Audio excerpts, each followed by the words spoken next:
साखरपुडा आटोपून परतणाऱ्या नवरदेवावर काळाचा घाला।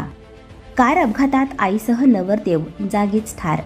धुळे जिल्ह्यातील साक्री तालुक्यातील कासारे येथील एका कुटुंबावर दुःखाचा डोंगर कोसळला आहे। साखरपुड्याच्या मंगल कार्यातून परत असताना झालेल्या भीषण अपघातात नवरदेवासह तिघांचा जागीच मृत्यू झाला आहे। या घटनेमुळे संपूर्ण कासारे गावावर शोककळा पसरली आहे। कासारे येथील जाधव कुटुंब 10 नोव्हेंबरला सकाळी 7:30 वाजता साखरपुड्यासाठी सुरत येथे गेले होते। तेथे 29 वर्षीय विजय रघुनाथ जाधव यांचा साखरपुडा मोठ्या उत्साहात पार पडला। साखरपुडा आटोपल्यानंतर हे कुटुंब नातेवाईकांसह मारुती इनोवा कारने सुरतहून कासारे गावाकडे परत निघाले होते। मध्यरात्रीनंतर सुमारे 1:30च्या सुमारास सुरपान फाटा या ठिकाणी ही दुर्दैवी घटना घडली। इनोवा चालकाला डुलकी लागल्याने कारवर नियंत्रण सुटले आणि ती रस्त्याच्या दुभाजकावर जोरदार आदळली।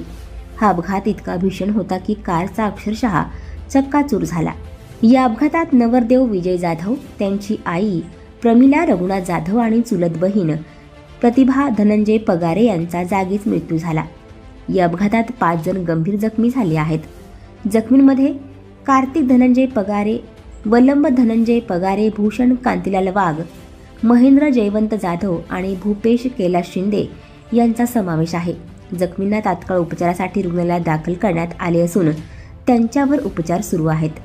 साखरपुड्याच्या आनंदातून आलेल्या जाधव कुटुंबाच्या गाडीवर काळाने झडप घातल्याने हळहळ व्यक्त होत आहे।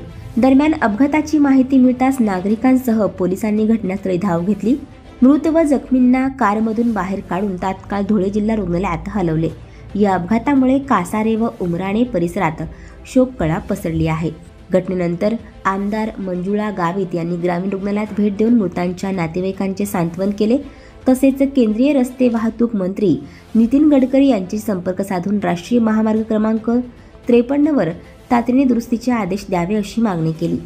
दुपारी प्रतिभा पगारे यांच्या पार्थिव देहावर उमराणे येथे तर मालपूर कासारे येथे विजय व प्रमिला जाधव या मायलेकावर अंत्यसंस्कार करण्यात आले। एकाच कुटुंबातील तिघांच्या अकाली निधनाने उमराणे परिसरावर शोककळा पसरली आहे।